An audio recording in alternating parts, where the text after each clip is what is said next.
Good morning, everybody. Thanks for coming out on a foggy but dry morning.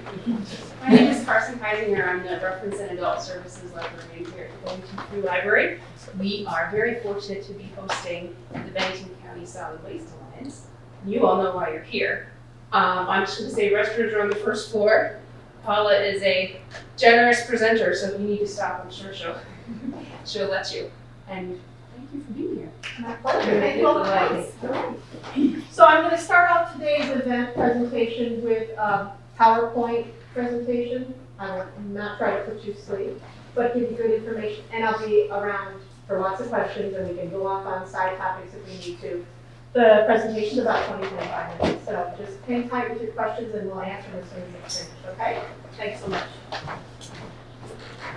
All right. So I'll be talking to you today about managing a successful food scrap collection program and apartment complexes. This also applies to condominium complexes, anywhere where groups of residents are housed together. And this is so you get understanding what the tenants need to have to get the program started and what you need to as managers and landlords to adhere to the guidelines of Vermont state laws. So all the materials that I'm going to reference today in my discussion are provided to you here, as well as they are available on our Alliance's website. That's BCSWA.org. You can find it under the Property Managers section on the top of the home page, or under the Resource Library, which is located in our drop-down menu of the home page under the tab More. We're joined today, of course, by Cat TV. We're very happy that they're here to help us film it. They're going to make it available on Cat TV. It also will be available on our YouTube page once the production is prepared and finished. So let's get started. Many of you are hearing about the Alliance possibly for the first time today, so I'm going to give you a little bit of background. The Alliance was formed in 2015 to assist participating towns in reducing solid waste disposed in landfills, and also by reducing the amount of waste generated while conserving resources and promoting recycling and reuse. The Alliance provides education and outreach to businesses, schools, and residents to help achieve the Alliance's goals of reducing the amount of material people in our service area send to the landfill, and decrease the amount of materials diverted from landfills for recycling and reuse.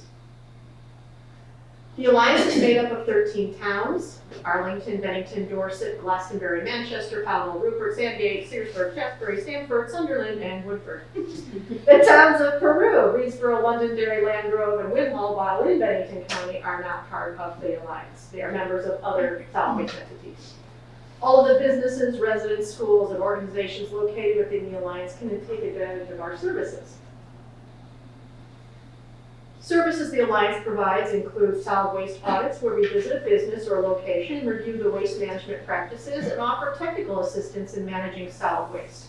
This could include review of current recycling laws, provide sources to recycling banned items from the landfill, perhaps providing communication pieces and signing about recycling, and suggest ways to possibly lower your solid waste hauling costs. We host a permanent household hazardous waste collection facility that opened in July of this year and is open each year from May through October during warm weather months. The service is also available for residents and small businesses if you pre-register with us, which can be for small businesses if you contact us to drop off your materials at our location. Can cost less than having a dedicated pickup by a hazardous waste management company. We also provide information, community outreach through presentations to groups and the public about recycling, composting, and waste reduction, and then also about hazardous waste that you see here with computers and electronics, fluorescent bulbs, batteries, architectural paint, which are supported through specialized programs of recycling that are, provide drop-off locations in the region. We also provide community outreach presentation. A good example of this is coming to a location where there's multiple tenants and providing a presentation about proper food scrap diversion and recycling. Nearly half of all the waste produced globally is either organic or biodegradable, and when sent to a landfill and allowed to degrade anaerobically, that's without the presence of oxygen buried deep, Methane is produced, which is 25 times more powerful than carbon dioxide at trapping heat. The increase in greenhouse gas emissions is responsible for our climate change. So when we reduce the amount of waste we're generating, we reduce our need for additional landfill space while reducing our carbon footprint. Vermont's Universal Recycling Law adopted a food recovery hierarchy that you see here into law in 2012. It's modeled after the EPA's model. It is to draw attention to our use of uneaten food and help guide consumers into making the highest and best use of food. The most preferred method would be source reduction, followed by food for people, then animals, then composting. When we reduce our consumption of food by reducing the amount of food scraps generated in the first place, by shopping smarter, strategically planning meals with the food we have on hand, less of our food goes to waste. When we do have leftover food, our first priority is to give it to people through food pantries and other organizations, and when we have lower quality food waste, we share that with animals and other agricultural uses. Any leftover food at this point should be composed of or used in anaerobic digestion. In 2014, Vermont began requiring large food scrap generators, such as grocery stores, hospitals, large manufacturing facilities, divert their food scraps from landfills to certified facilities. As of July 1st, 2020, smaller generators, including residents, are now required to divert their food scraps, regardless of the size of the household. This requires all residents to adjust the ways in which food is disposed of, and as landlords, you've got to implement a program for food scrap diversion. At the same time, it also must comply with Vermont's Rental Housing Health Code. I'll spend the next few minutes outlining the details of those requirements. The first step is to assure that arrangements have been made for the removal of food scraps from all rentals, which can be done in a variety of ways. As you decide on which method of collection and disposal to use, consider that some tenants don't drive, or there may be insufficient space to manage the food scraps on site. A landlord really has several options. The landlord can subscribe to a food scrap collection service picked up on site for tenants. If the landlord is already providing trash and single-stream recycling on site to tenants through a commercial hauler, the hauler may also provide food scrap collection.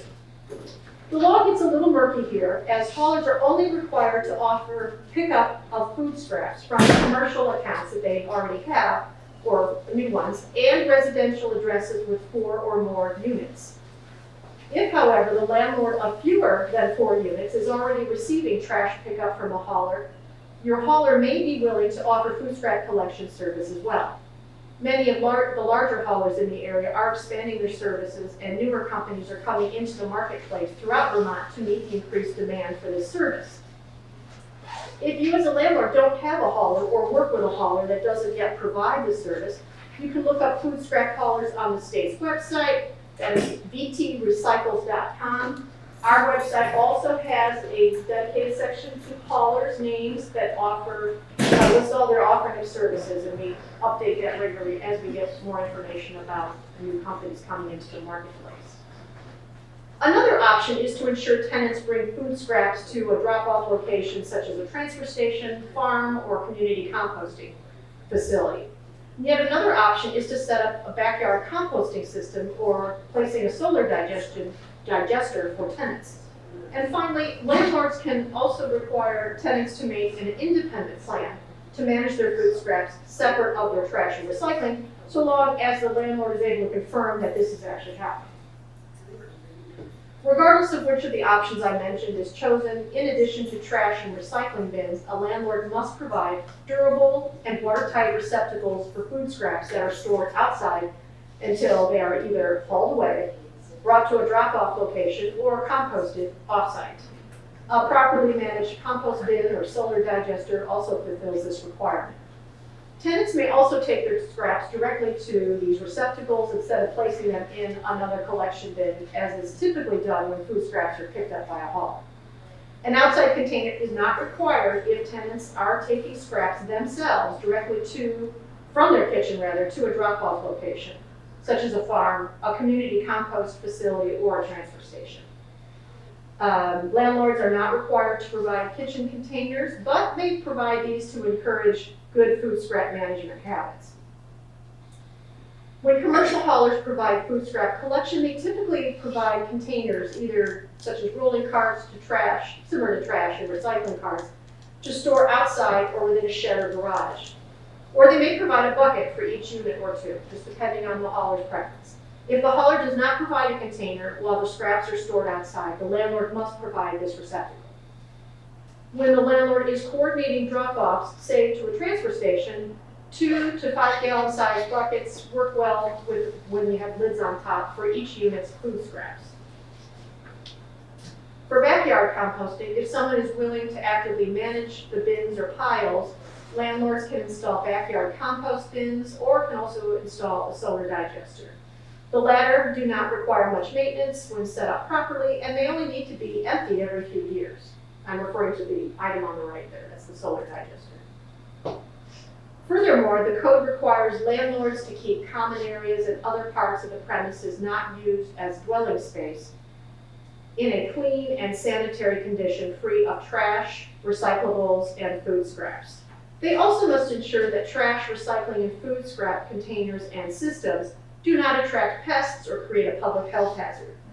Now that I've explained the various options that are to food scrap diversion and how they are governed by the Housing Health Code, I'm going to describe ways in which you can get your food scrap collection started. If you're already using a hauler to pick up your trash currently along with recycling, check to see if they offer food scrap collection. If your decision to use this method is financially motivated, check to see if the cost would be higher with the added service. If you run a larger property with multiple units or generate a high volume of waste, you may be able to negotiate a more favorable fee structure from your hauler by adjusting the size of the trash collection containers, sort of right size, or pickup schedule. It may also be worth conducting a cost comparison among different haulers. You may find expanding your current collection with your hauler to include food scraps is easiest to implement for tenants, with the convenience outweighing any increase in hauling cost. When using a hauler, keep in mind managing odors and pests around food scraps prior to the pickup day requires adding carbons or browns, such as sawdust, mulch, wood shavings, leaves, shredded paper, newspaper, that sort of thing, and other organic material on top of food scraps stored in the tote or bin. Commercial haulers may provide an additional tote containing wood pulp or sawdust, which landlords and tenants use to apply on top of the food scraps. So you need to make sure your collection location is big enough to handle these additional bins. The amount of sawdust or other browns, as they're referred to, added on top of food scraps will vary with the temperature and how full your bin is. So for example, in summer months, you may need as much as 6 inches or more of brown material, your wood shavings, pulp, on top of the food bin to keep maggots, flies, and other insects and vermin away. As much less so during the winter months where it's colder, there's less vermin activity, you may divide with just a couple inches. Packing the sawdust down with a handheld garden tool will also help control pests and maximize space in the bin between pickups. If you're dropping off food scraps at a transfer station, you want to make sure you're aware of the hours and fees charged, and keeping in mind that the health code requires that the trash, recyclables, and food scraps shall be removed from the dwelling not less than once a week in frequency. Most haulers and commercial drop-off locations accept all food scraps, including meat and bones, fats, oils, coffee grounds, and filters, and spoiled food. It is important to have tenants understand what goes into the bins or collection buckets is just organic matter. No produce, sticky labels, wrappings, or plastic bags used to line the kitchen compost bin or transporting scraps from the kitchen to a common area collection are permitted in composting. Plastic bags do not break down during the composting process and have to be sorted out.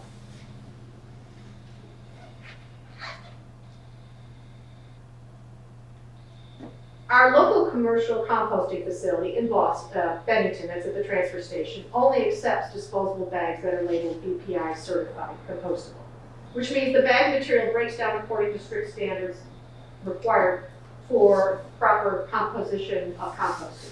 And it's also free of carcinogens and forever chemicals such as PFAS, PFOA.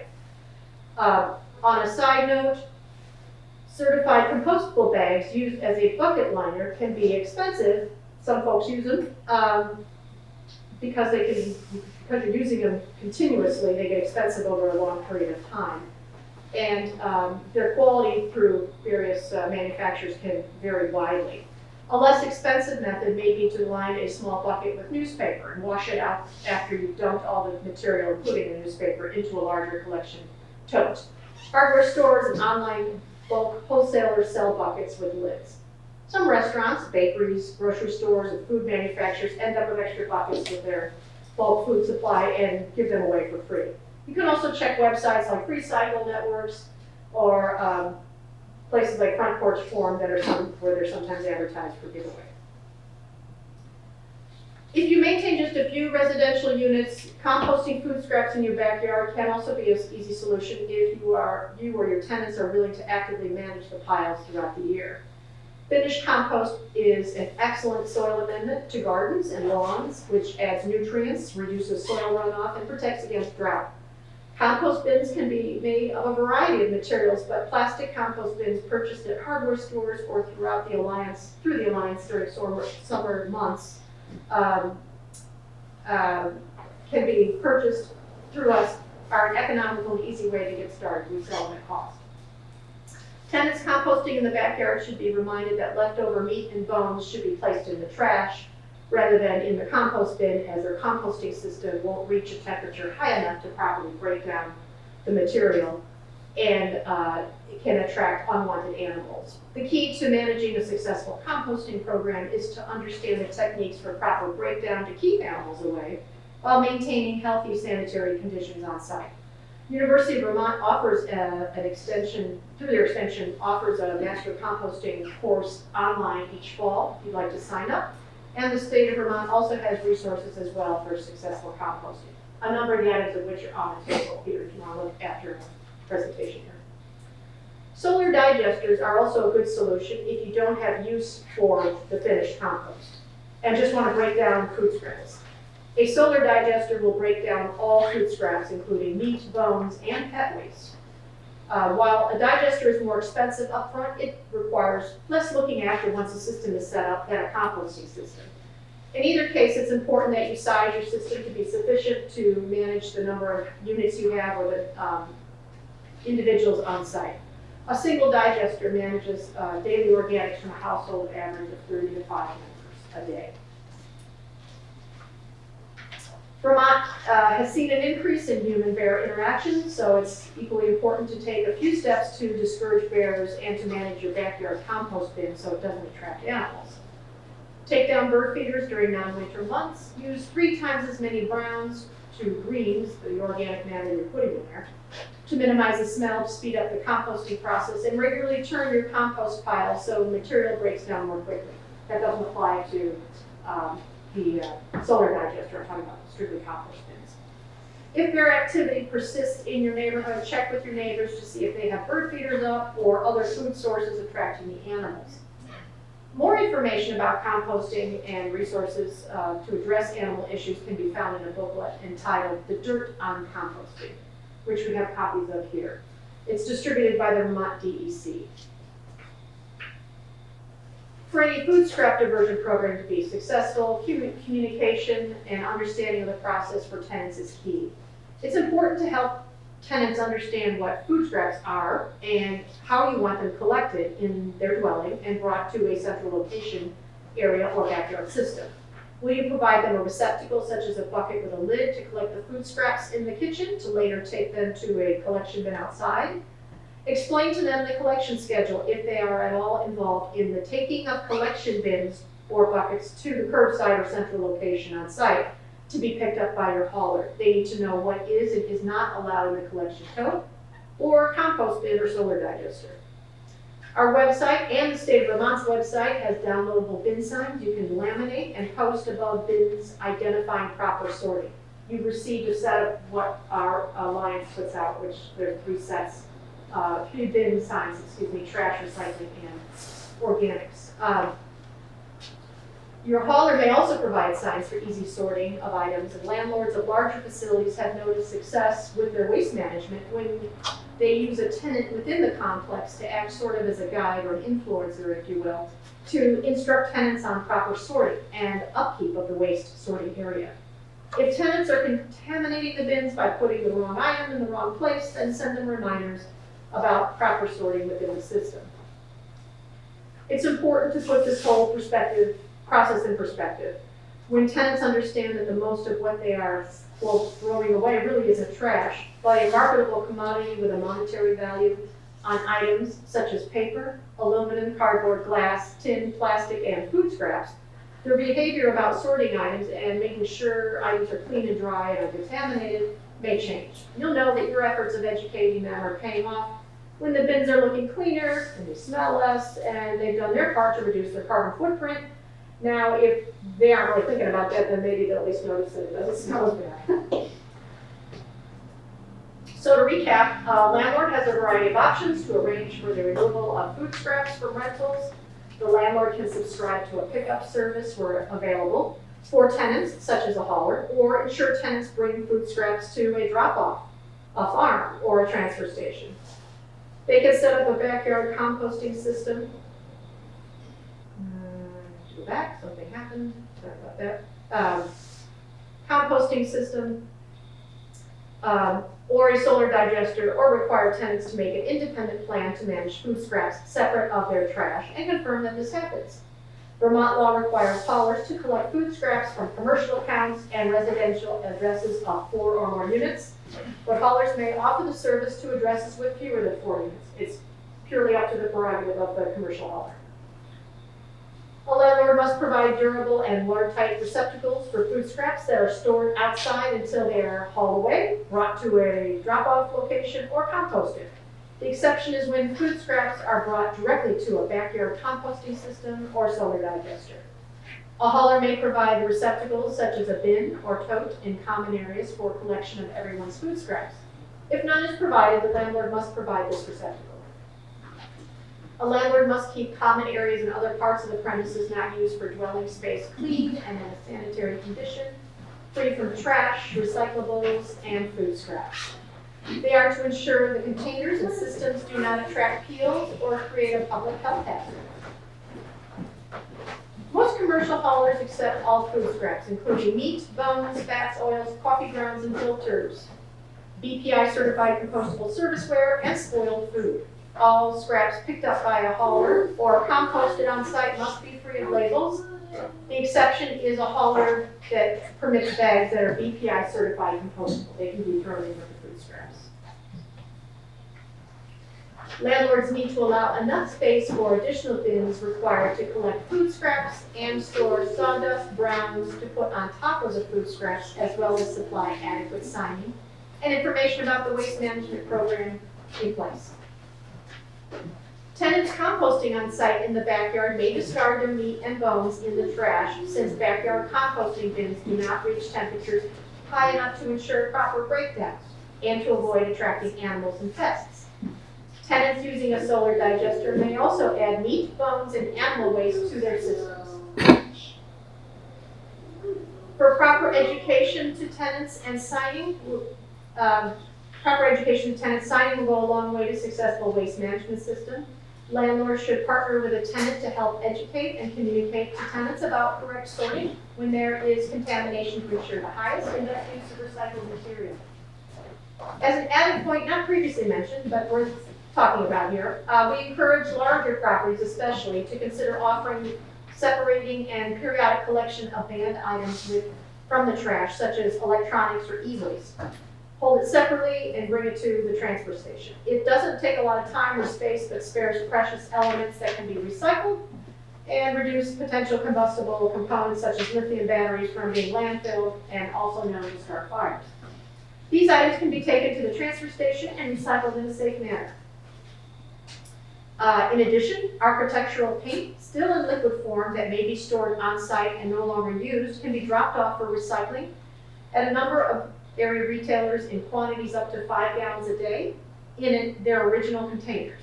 Any paint that is hardened should be disposed of in the trash. The program also provides free dedicated pickup of 100 gallons or more of eligible products from one location. Visit our website at bcswa.org for more details.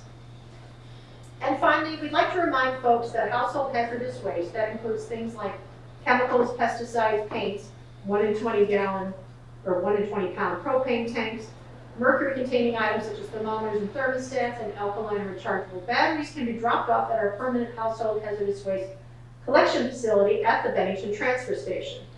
The facility is open from May through October each year at a fee of $5 per vehicle for residents. Businesses who are very small quantity generators may also drop off material and pay the associated disposal costs. You can visit our website for full details and to sign up when the board opens for the year. Thank you very much for listening to me rant on 35-page PowerPoint presentation. I'm happy to answer questions and discuss any topics you like as it relates to solid waste. The other thing I'd mention is I also have decals that you guys can put on bins for tenants to identify which is trash, which is, if it's not clear from the waste things that you use on site for collection of materials from tenants. Yes? Is there a working relationship with the town of Bennington to educate the general public in working with the tenants and landlords, like on a quarterly basis, stating that, okay, it's time to take stock again and we're going to have a centralized drop-off or pickup and just educate the general public? I think that would, keep people in check. Well, that's what we do. We're charged by the state of Vermont to educate the public. How the town decides to do it individually is up to them. We work with the board. The board is represented by individuals from each town. So the board is made up of essentially 13 town board members that come to the meeting, discuss what their priorities are. I meet with the town of Bennington officials from time to time, more or less to address their specific infrastructure as a town of Bennington entity, not so much public outreach directly from Bennington. But I do these types of programs to make outreach available through CAT TV, social media messages. I went to 18 farmers markets last year. So we try to get the word out. Budgetary restrictions allow me part-time to do this year-round. So it's just something that we can do to try to get the word out. The state of Vermont does do public messaging as well through their marketing channels and PSAs on television from time to time as new programs come out. So as far as what each town does, I think they leave it up to us primarily to do the messaging and to do the educating, because that's what the state requires that we do as part of each solid waste entity. So they look at it from an entity standpoint as opposed to a town. But I help out towns when they do like earth fairs. We show up, we do our booth, we make presentations. The town of Arlington has asked me to come on May 11th to participate in their energy committee's sustainability fair, and hopefully the town of Bennington, there's some members in the climate advocates and energy committee that are putting together something for an organic summit this year at some point as well. I'm happy to participate in that. Do events come into play on this, like for instance, like Mayfest or Garlic Fest? I mean, they're generators of.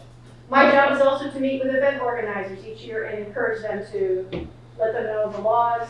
Some are better suited to managing it than others. They don't have as much in the way of volunteers to help oversee it. Garlic Fest is an example where they actually have volunteer teams that are there sorting materials because they bring 7,000 to 10,000 attendees over a 1 or 2 day event.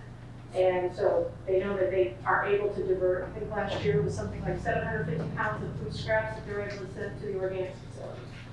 So it's a matter of, everybody doing their part. A lot of it is just volunteer and passionate people that care about the earth. But yeah, as residents of Vermont, we're all responsible to do all that anyway. But some are organizations, when they get these mass amounts of people, are good at getting the material sorted. So we just here offer providing technical assistance to help them how to set something up.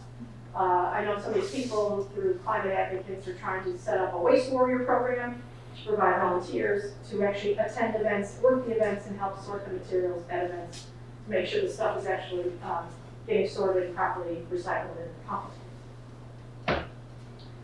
Yes? Could you go over again what types of things were you offering to your department at cost for this? Okay, what we have on site right now, you can go through our website and actually order the materials, and we can make arrangements. Scott Greenline, sitting here, is our program manager, and he makes connections to individuals who'd like to purchase compost bins. We're out of stock currently, but we're going to get more. Solar digesters, those green cones that you see, and food scrap collection buckets, the green buckets, the small ones with the handles. We sell all those that we purchase at cost in large quantities. So those would be the type that somebody would have in their individual apartment, the small ones. Yes. Yeah, if you play ones you can place in there in the backyard of a unit. If you have an apartment or a rental house that has yard space for that. We sell the solar digesters. They're somewhere around $130 each. Those we have a video on our website that shows you how to install those.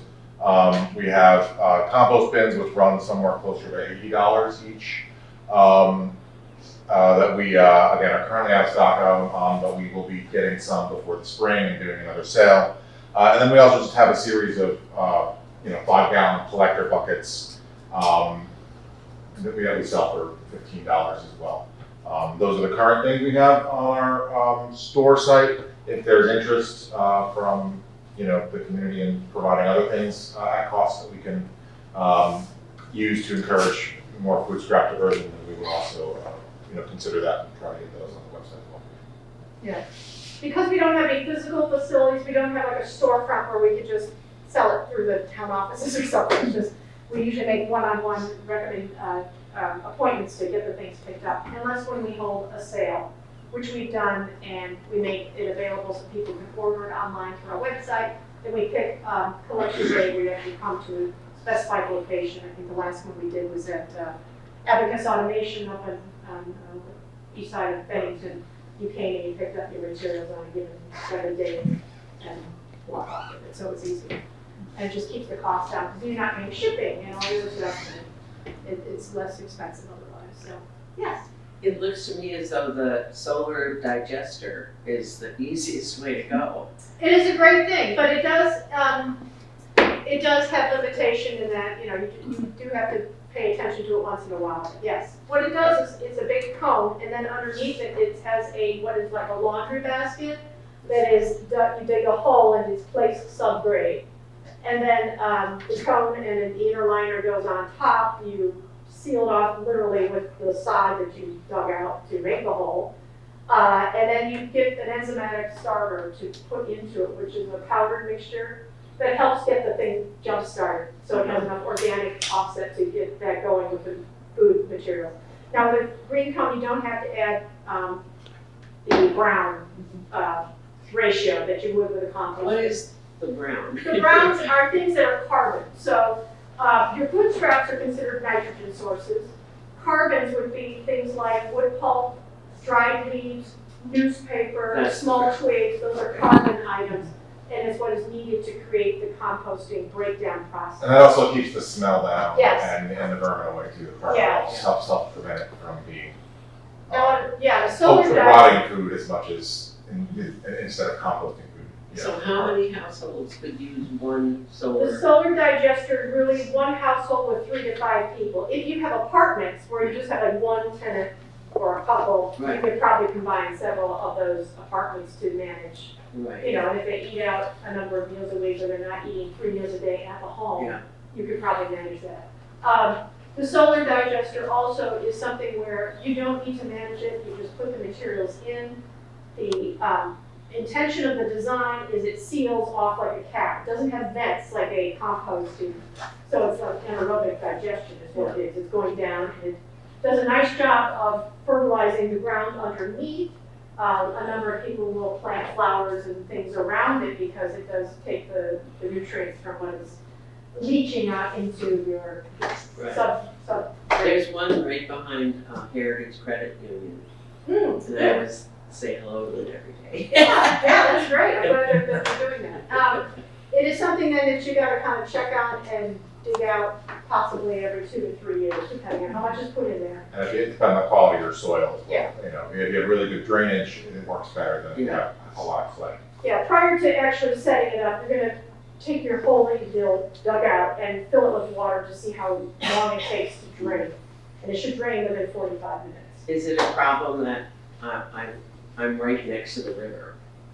It may be, it might be worth, before you invest in a soil digester, just doing a soil test to dig a small hole, pour some water in there and just see how long, see how quick it drains. Yeah, but it's a godsend for some folks, especially those that have pets and they've got waste everywhere, and that's one way to dispose of it, and it does break down. Yeah, so that is handy. But composting is great for those that want the finished compost to fortify their lawns or their gardens. Helps with reducing drought and helps with storm runoff. Finished compost carries 20 times its weight in water. It's really phenomenal stuff. And it smells like dirt. It's great. I love compost. Yeah, I have a container of it over there. You can pick it with. I don't know what the smell is. It's a little older now, but what other questions can I answer? We can talk about recycling if you have questions, because that is like a mystery to a lot of people about proper recycling. One new point of news, I will mention that we just had 4 bins placed at 4 different transfer stations. Howell, Bennington, Northshire, and Sunderland transfer stations now have a Discover Books collection bin. So your old books that maybe your tiny libraries don't want, or the Bennington Free Library says, thank you, no, we don't need another book of encyclopedias, you can donate it to them. And this organization finds new homes for the book, either through selling on their website, sending to developing countries, or if it's really in rough shape, they will recycle it and break it down in bulk. So they do not put anything in landfill, which is great. What about flat screen TVs? Where do you take those? You take those to the transfer station. Yes. Yes, they're not textbooks though, you don't take textbooks. Yes, they take textbooks. They take any book. And it's going to be yellow pages, whereas the recycling company doesn't want anything with yellow pages, so that means the material is already breaking down. That's great. And they also take CDs or audiobooks, the discs. Yeah, they'll take those as well. So it is a great new program that we've just started. The last unit just got installed on Wednesday. So, and the one in Northshire is already overflowing. So they got a team coming to clean it up. So yeah, it's a good thing. What else? So where are these bins? So for instance, at the Bennington transfer station? They should be right along the side near where the compost bins are and the other textile box The bin big collection. building is on the back side of that? Yeah, they pretty much are. In fact, at the Powell transfer station, they dropped the bin and picked up 2 gaylords of books that had been sitting in their swap shop at the transfer station for God knows how long, that they had no customers for. So that was a very nice upside to getting it dropped off. They had everyone on the So truck. who is doing the handling of the books then? Somebody where? Corporate. A company called Discover Books, I think they're out of Indiana actually. But they are a private company that has a book resale aspect of it, that the books that they can resell, that's what they use to fund the program. So they get picked up somewhere along the line and taken to a place for this outfit? Yeah, Yes. yeah. They have a warehouse and they sort through it all. It's a good organization, I think. They do a nice job. What other questions may you have about all the material I presented? Yeah. So if you have Casella pick your garbage up, Mhm. will they furnish you these containers? Or Yes. do we have to buy them? The curbside containers that you would have tenants bring their material to put in to get picked up, they provide. They also provide you a tote of wood pulp, full of wood pulp that they refill as your tenants and you work down to cover the food scraps. I'm not sure how many units you have that you on site at any given location. 10 or 12? Okay, so if you have 10 or 12 units all on one property location, that curbside collection program is probably going to be your least headache from solution. It's something you just need to educate the tenants on how to manage so they understand if they've got, they come to the bin and they see that it's gotten, like 8-10 inches of food scraps, somebody's got to be putting browns on it to keep it tamped down, keep the flies and the bees and everything else that comes swarming through, especially in the warmer months. So, just to reiterate, one of the things that was said during the presentation is, if you have 4 or more units that are all being picked up together, all your haulers are required by Vermont state law to also be able to provide you food scrap collection. Yeah. So if you have a building with 4 or more units, the haulers must provide you with food scrap collection. It doesn't have to be that large, I am part of like what effectively is like a condo unit, with 40 units, and we all share one normal sized garbage can in that unit for our food scraps, and we just have a bucket of sawdust next to it. So after we dump our organics into there, we then put a little sawdust on top, and that just keeps the smell down. And that's picked up once a week, and it covers 40 buildings, so it doesn't need to take up a huge amount of space in order to be done effectively. Any idea what that costs for them to have? When you say one normal size, like the brown, big brown buckets that everybody has? The ones that are picked up by the, with Machines, the yeah. machines with flipping. I don't have an idea for that, and I can't, you'll have to talk to your haulers about that, because that may vary from hauler to hauler, and they may be charging us different rates, because we have all of us it's a large group that we have longer. Yeah, it has a lot to do also, I'm sorry, go ahead. I think Casella's charging like $35 a week for one of those containers. Really? Wow, that's a lot of money. Yeah, there are other haulers that do provide it. Unfortunately, around here, we don't have many other haulers. Yeah, No, We don't, we're pretty much Yeah. stuck with And you there one. gotta have a machine to lift those Yeah. because they're so heavy. yeah, that's the problem. Yeah, It's a so we're very pretty dense, much, heavy, we only have one, it gets all the money. yeah, all waste, All American does food Yeah. scrap collection as well. Absolutely. There is All American Waste that does food scrap collection as well. I know there's some companies coming in, they haven't set up yet, but there's one down in Massachusetts that's trying to work their way up into the area. They cover places like Clarksburg, parts of Stanford, but they're not gonna come into Bennington yet. I said, well, if you do, that'd be helpful, because we need more open market to help. Absolutely. Competition. And there are some individuals that have their own small Yeah, food There scrap is, hauling. but if you need a dumpster for your unit, Yeah.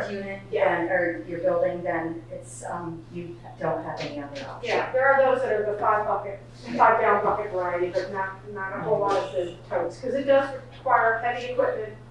Casella has hot water on their truck, they shower out the inside of the tote when they're cleaning out, and, then they gotta provide more mulch, so all of that's gotta be on the truck when they're servicing each address, which is probably built into that cost. Food scrap collection is now free at the Bennington transfer station. They were charging $1 a gallon. So the select board in recent months did roll back that fee, so it is free of charge.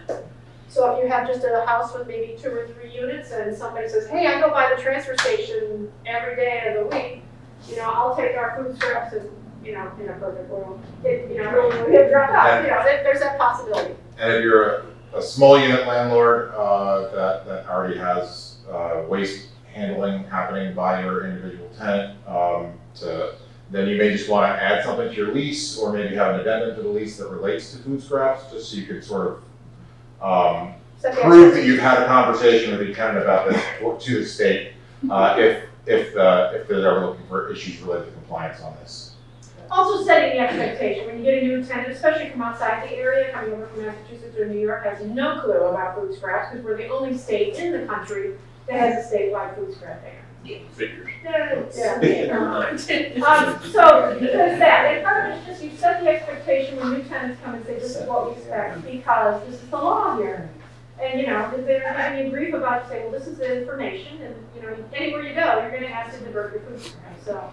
So, as a landlord, for regulations, basically, we just need to educate them, provide them with the ability to have some place to put their food scraps, and that's really meeting the requirement. Yeah, you can lead a horse to Right, water. okay. It's not that you're gonna strong arm them and tell them, you better or else. I mean, you can you manage your departments as you desire, but your responsibility is to provide the avenue for which they can do it. Access to food scrap management. If they can't because you haven't given them the bins and that's what you told them to do and the bins aren't there or whatever, then it's on you. But if you said, this is what we're doing, this is how we're supposed to do it, the bin is here, drop it off, my team will take care of it, our hauler will take care of it, whatever, then it's up to them to do the responsible thing. Obviously, if they're not getting it, one revisit is a good idea.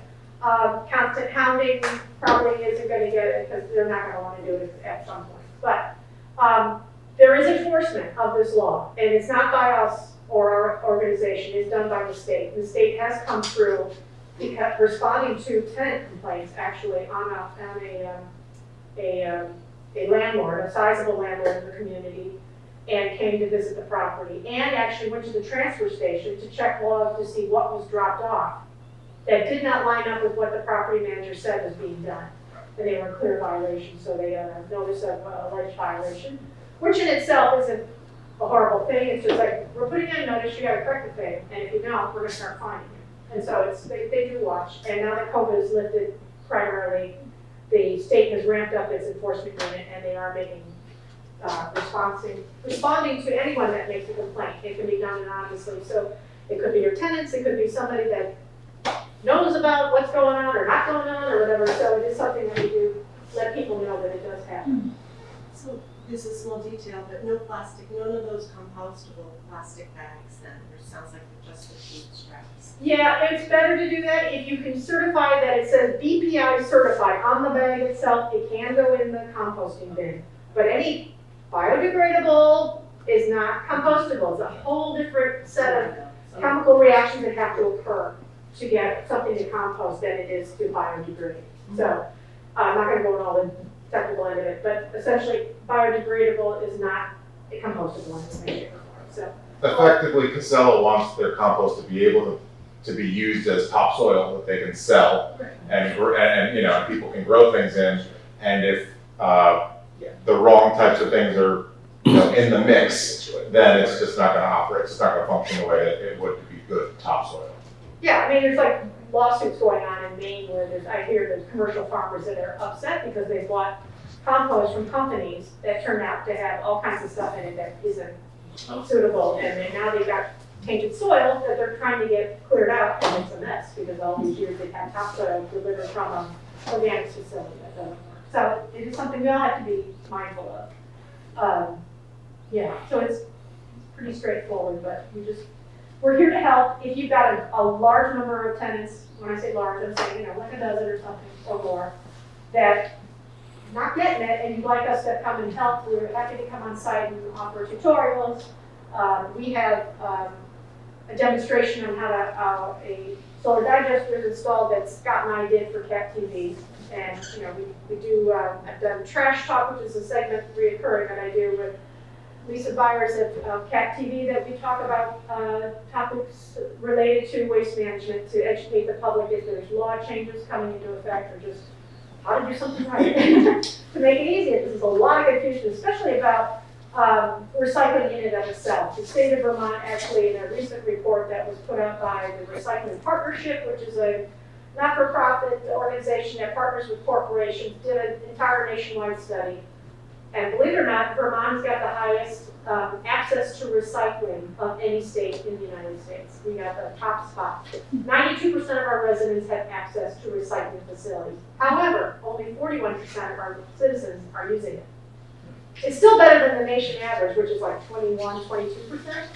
But we can do better. So we have all this access, and we have an infrastructure statewide that's trying to support it through outreach and resources. So, you know, we're just doing what we can. But I appreciate your efforts in coming today to try to learn what you can. Feel free to reach out to me individually. My business card's on the table. There's a multitude of other information sources for other forms of recycling that I haven't really touched on today that we have local. Also, I encourage you to sign up for our quarterly newsletter. It's an e-newsletter that goes out to give information about all the materials that can be recyclable, programs, answer questions that come up through our offices about managing waste. And also, it's not sold to anybody, it's just our list. We don't share with anyone, so it's private. It just comes 4 times a year. Thank you all for coming, and I'm here to answer any questions as you head on to your day. Thank you. Thank you. Yes, thank you.